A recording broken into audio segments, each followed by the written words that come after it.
Oh, it's three-man weave time with Jalen and Jay. All right, where do you stand on this Clippers-Jazz series now, Jalen?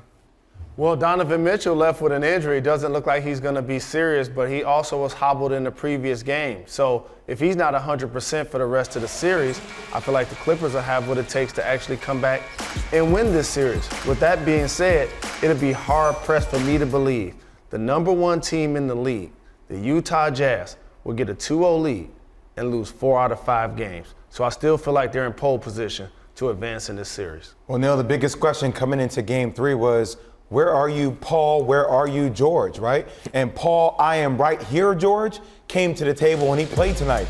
A 30-point game performance. He really stepped up. He was aggressive offensively along with Kawhi Leonard, and his team defended. Look, they forced 13 turnovers, and turnovers were a big thing for a Utah Jazz team that Donovan Mitchell was their key ball handler. And I think this is a series now.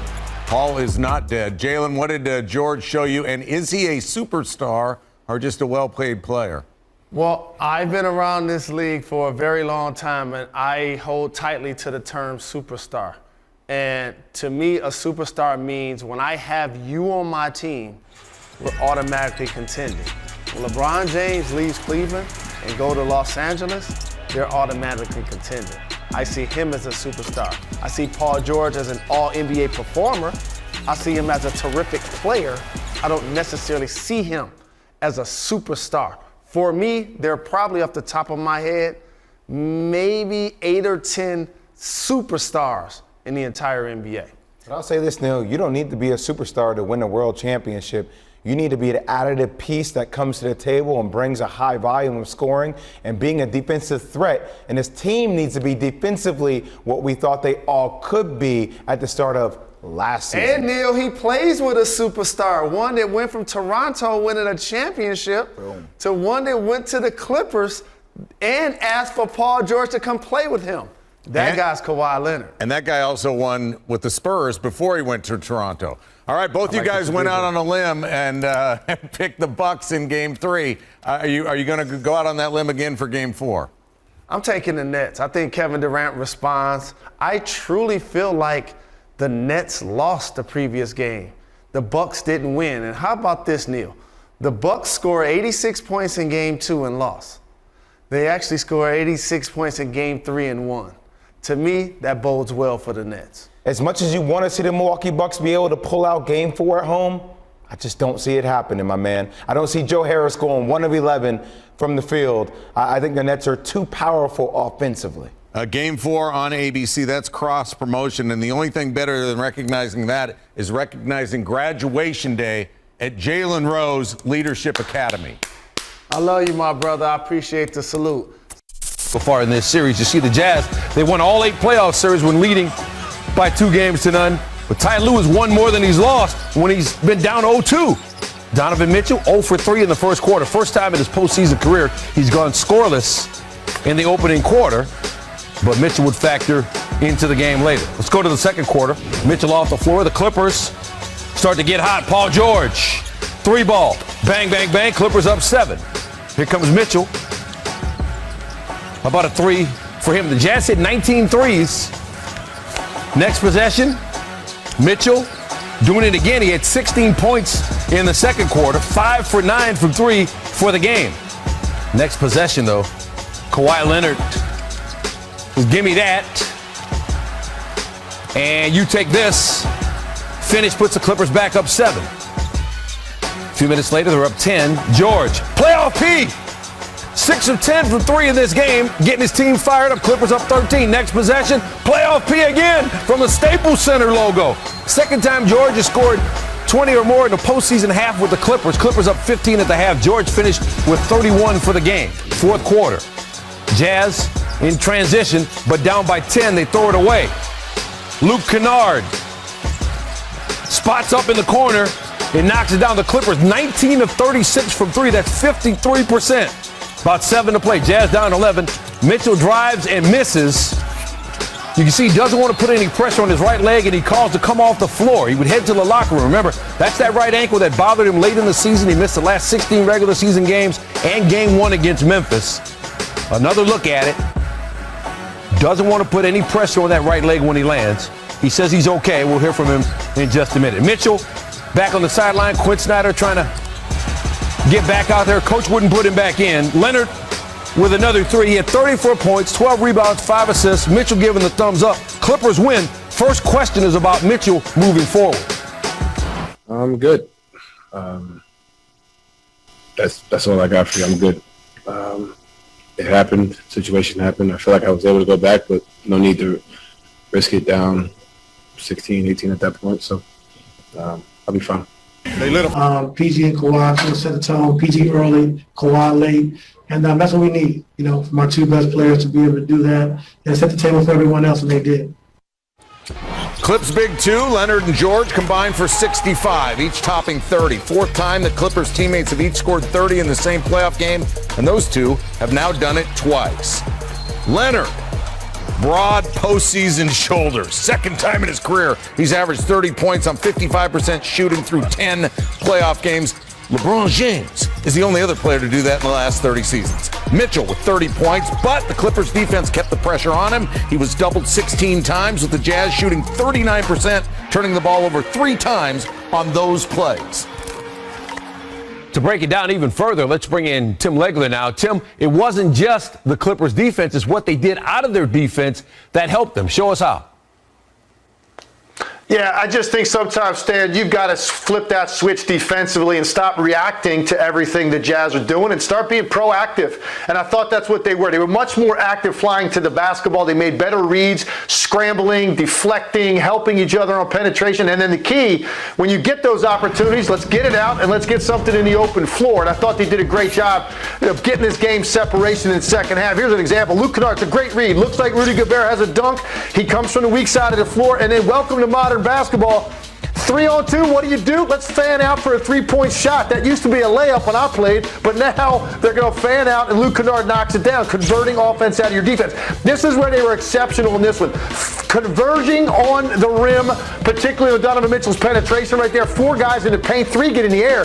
And then, once again, let's get it ahead, throw the ball to one of the most dynamic players in the league with one guy to beat. That you know how that's going to end up if that's Kawhi Leonard in the open floor. Look, this is a team, the Clippers, that have enough talent on both ends of the floor to win the whole thing. The question is their defense going to be consistent enough to do it? And then are they going to get great scoring nights out of Paul George when they need him? They got both in this one. Paul George was sensational in this game, aggressive early, and then their defense carried them home in the second half. Utah's back to the drawing board now. They've got to make some adjustments and try to figure out a way to get some more guys involved offensively, Stan, for game 4. All right, short answer here. On a scale of 1 to 10, 1 being not concerned at all, 10 being very seriously concerned, how concerned are you about Donovan Mitchell's ankle? Oh, I'll give that about a 5. The fact that he got up and seemed like he was smiling, trying to talk his way back into the game is a very good sign. So I'm not hitting the panic button on Donovan Mitchell. All right, game 4, Monday night at Staples Center. Tim, we appreciate it. You got it, Stan. Let's start our baseball run at Fenway. Red Sox and Blue Jays. Boston began the day 1 game behind Tampa. Jays. Are the Clippers done, in your opinion?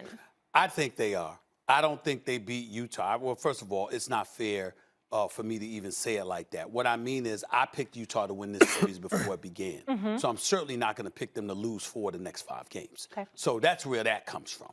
And the reason why I said that is because of 3 things, not necessarily in this order. They have a big-time perimeter defender in Royce O'Neal who can chase ball handlers around and chase stars around. They have an elite reigning defensive player of the year, frontline defender in Rudy Gobert. And they have a superstar. Make no mistake about it. Donovan Mitchell is a superstar. He's the kind of guy you can sit up there and say, here's the ball. Take us there. When everybody knows it's you, when everybody knows what you're going to do it, when everybody can imagine how you're going to do it, and they still can't stop you. It is official. This brother, after what he did last year, remember, sent Russell Westbrook and Paul George home in the playoffs a couple of years ago. And so, breath smelling like Similac wet behind the ears, he pulled that off. Last year, he put on the show against Denver and Jamal Murray and the boys, even though they lost in 7 games. This year, he is 6-0. They are 6-0 when he is in the starting lineup. He is averaging 32. In this series, he's averaging 41 on 52% shooting. he is giving it to the Clippers. He is outshining Paul George and Kawhi Leonard combined. MVP of the playoffs right now? Absolutely. Yeah. He Let's is put it this outshining. way. Donovan Mitchell, when he ended with 37, I was disappointed. Listen, like, he had 37. You were like, I was come like, on. I was like 37. I thought he was going to go for 60. You're like, at least get in the fours. Listen, yeah, y'all. that's how good he is. Listen, y'all, and understand what else he's doing. If you're Steve Ballmer, Yeah.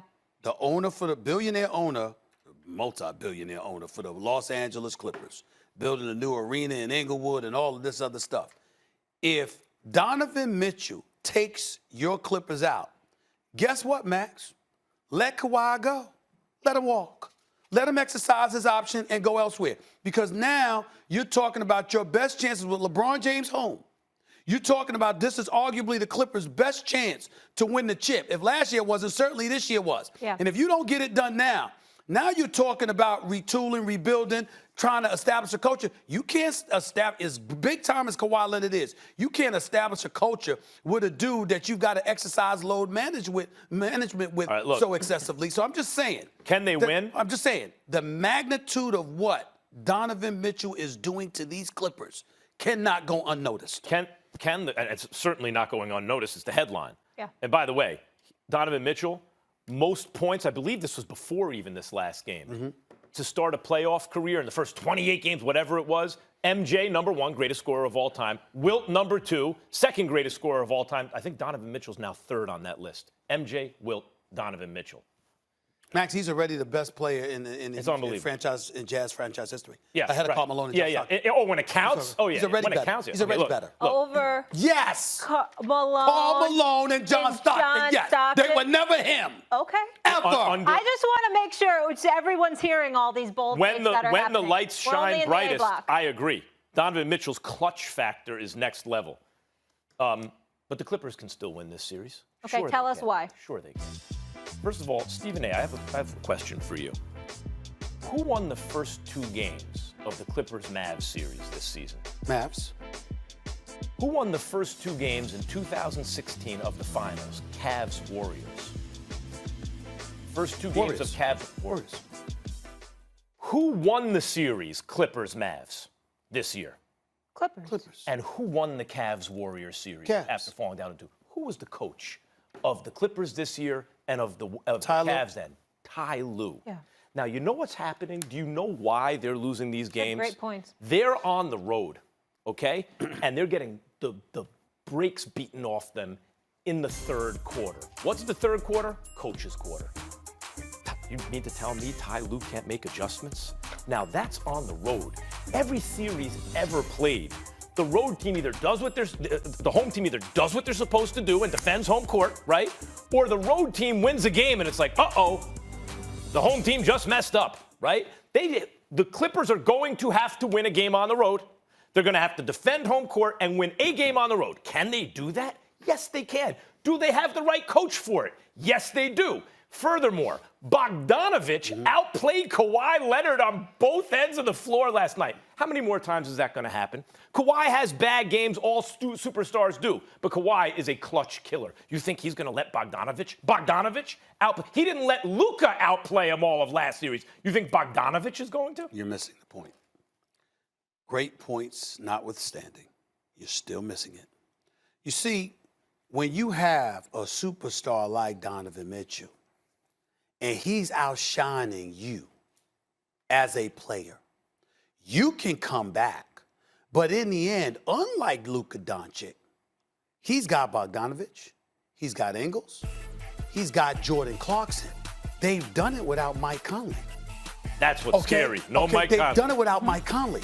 You have a perimeter defender in Royce O'Neal who's all over the place. All right, I love me some Royce it O'Neal. wasn't just Bogdanovich defending, it obviously was Royce O'Neal. Not only that, unlike against Dallas, you have someone on the interior that's telling you, you better stay out there and shoot them damn jump shots. You know what they have to do to make a presence in the interior? They have to bring in DeMarcus Cousins. And let's be fair to DeMarcus Cousins. He's no scrub. He scored a couple times, too, right? No. When DeMarcus Cousins was healthy, he was averaging 28 a game. Yeah. Let's not forget Highly that skilled about this scoring brother. and passing It's big man. injuries that ravaged his career. He can play, okay? So let's understand this. When you look at it from that perspective, in terms of everybody else, The Utah Jazz are saying we're going to contest every shot on the perimeter of a Kawhi, of a Paul George. We're going to make Reggie Jackson can drop his 29, but we're going to make somebody else beat us. On the interior, you ain't getting anything in here unless you go big boy, and that's not what the Clippers want to do because they're the best shooting team collectively in the NBA. And then on top of it all, you got Donovan Mitchell having help, and they can't guard him one-on-one. Therefore, what they can't guard him one-on-one. And by the way, he's not like Ty Lue had to go to a zone. How many times is Ty Lue going to, like at a certain point, no Patrick Beverly for Rondo, and there'll be other things that he adjusts. He had to go zone. I know.